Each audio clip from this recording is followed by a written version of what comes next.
Alright, Bob Buckley here with a Frontline Disc Golf form review. Today we have a backhand review for KBo. We got Kenny on the right, we got Dan Brooks Walls on the left. I'll go ahead and play the form once through, and then I'll back it up and I'll do my review.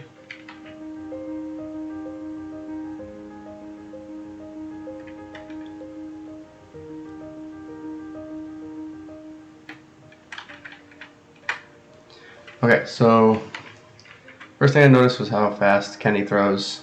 I had to slow his form down significantly in order to match the speed of Dan's. His form, it looks pretty good for the most part. I used to do this hop here, and Dan got me to stop. And the reason being is just sometimes it's inconsistent, sometimes you do it a little differently. It messes with your timing a little bit. Your timing actually looks pretty good. Mine was off when I was doing the hop, so Dan had me stopped. So if you're comfortable with the hop, I wouldn't change it. If you're looking to change anything about your form in general, I would say slow down. And in order to slow down, you kind of have to take out that hop.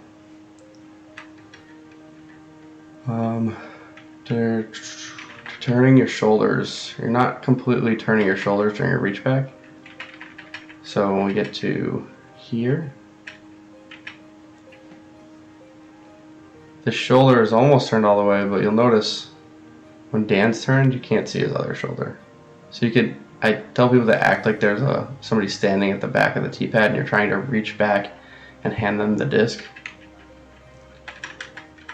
You're also slightly bent here. You can be a little bit straighter, but that'll come with turning that shoulder all the way. And finally, I didn't even finish typing here. Final step of the X step is, I call it pigeon toed.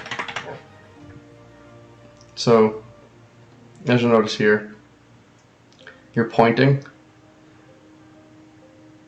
with your front foot, which leaves you pigeon-toed and you don't get full access of your hip motion. If you land on your toe and then pivot to your heel, it'll give you the ability to utilize those hips better. And then after utilizing the hips, you want to drive through with your elbow, which you just open up a touch too early, you don't get into that power pocket. So if we get to Dan's, you'll see how Dan's elbow comes out.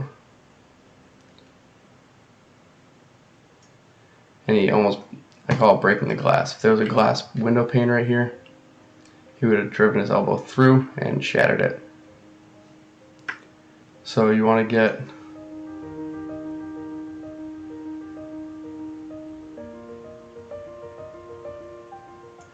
that elbow just a touch before opening up these shoulders. It's really difficult to do.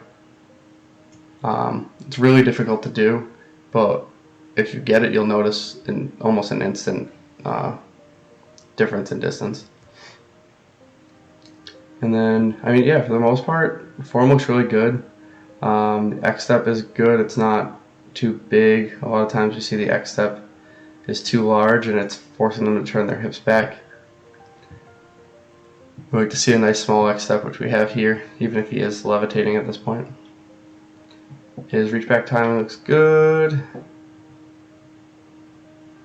We like to see the reach back begin when the front foot of your X step, your plant foot, comes forward,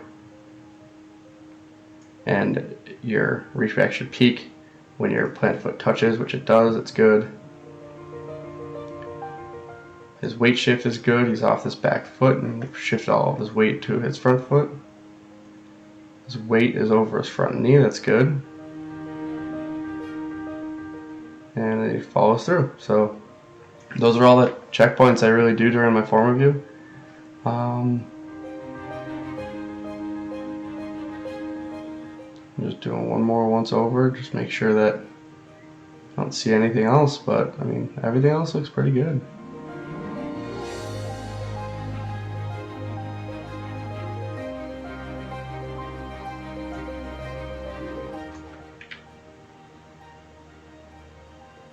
Yeah, I could probably put your form on top of Dan's and it would look pretty similar other than the hop. Actually, I'll do that for you. Here you go, here's the overlay.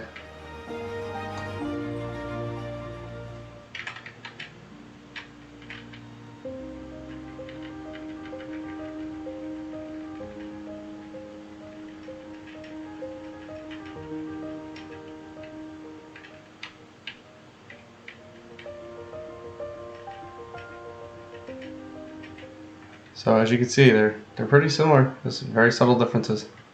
So good job. Hopefully this helps you out, and hopefully you'll learn from it, and we'll see you out there.